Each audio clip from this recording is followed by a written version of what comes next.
As we've been reporting, devastating wildfires have decimated a town on the Hawaiian island of Maui. Todd Wynn lost his shop front there as the fire burned through the region, and he joins us live now. Todd, firstly, we're so sorry to hear about your shop. That must have just been heartbreaking to see your business, your workplace destroyed like that so quickly. Yeah, pretty unfortunate, really. Just in a day, the entirety of Lahaina, most of it is gone. The shopping district is sad to be true, but the people that have lost their homes, just I ache for them. And 6 people have died.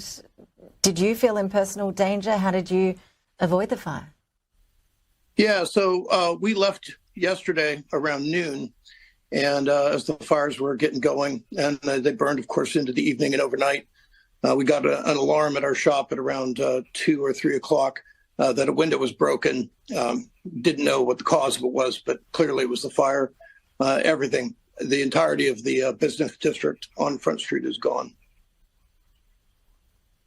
Yeah, we're showing our viewers some photographs that you've kindly sent through to us. And look, we've been using the word apocalyptic today, and it really does look like that. Did you get much notice that the fire was coming? We're seeing reports coming through that a lot of residents there are complaining that there just wasn't any warning. Well, so there was an earlier brush fire in the day, in the morning, that they got under control, but through no fault of the firefighters, the wind just got completely out of hand. I mean, we were warned that there were going to be high winds, but the level of high winds were just obscene.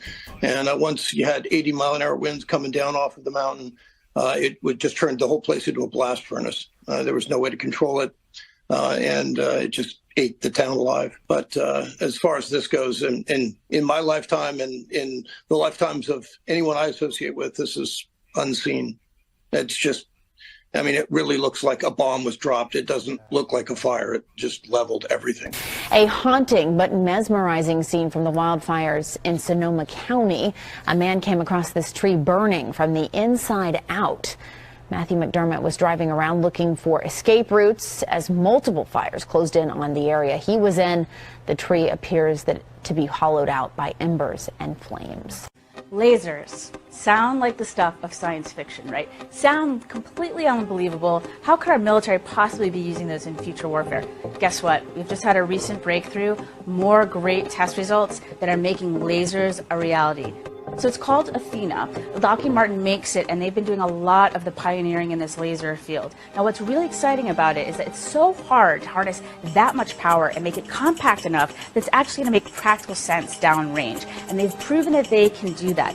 Recently, they tested it against 5 moving drones, so realistic drones that they might go up against with, enemy forces might send against us, for example, or terrorists might send against us. And it successfully shot down all 5 of the drones. This is huge news because it means that in a realistic, practical setting, it's looking very promising. So it could be ready to field quite soon.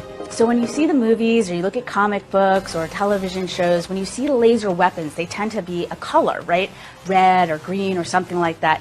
Real lasers, one of the key advantages that they provide is that they are invisible. You actually can't see them. You just see this damage suddenly starting to blow something up.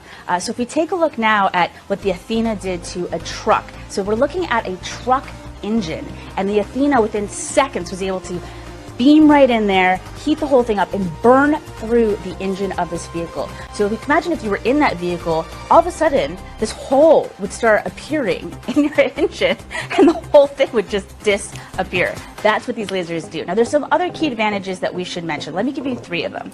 1, unlimited ammo. As long as we have power, we have an unlimited magazine. And downrange, of course, having unlimited ammo can be a huge advantage. Second, it's silent. We don't give the enemy any advance warning that it's coming. And then the third one I wanted to touch on is that it travels at the speed of light. So not only are we delivering powerful,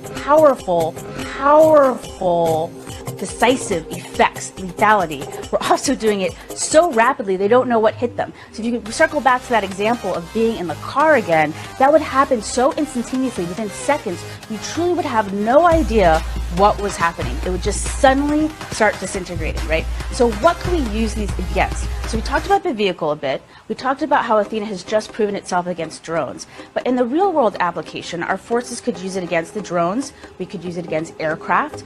We could use it against vehicles on the ground, like we mentioned. We could also use it against fast attack boats. And in fact, Athena's sibling, Adam, a couple years ago proved that it could eliminate these fast attack boats. So if you imagine boats start trying to swarm one of our ships, not a problem for this laser. Burns right through the hull. As you can see right there, it's burning right through the hull.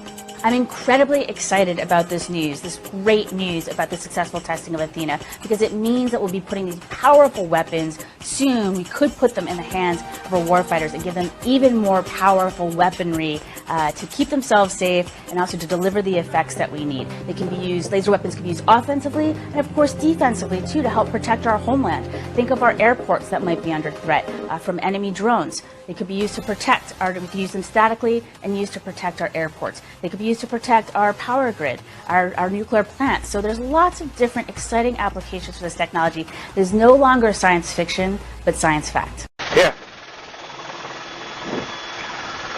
Oh my gosh, look at the harbor.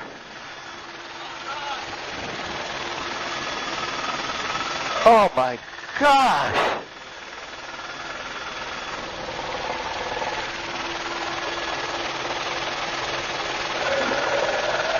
Oh my gosh.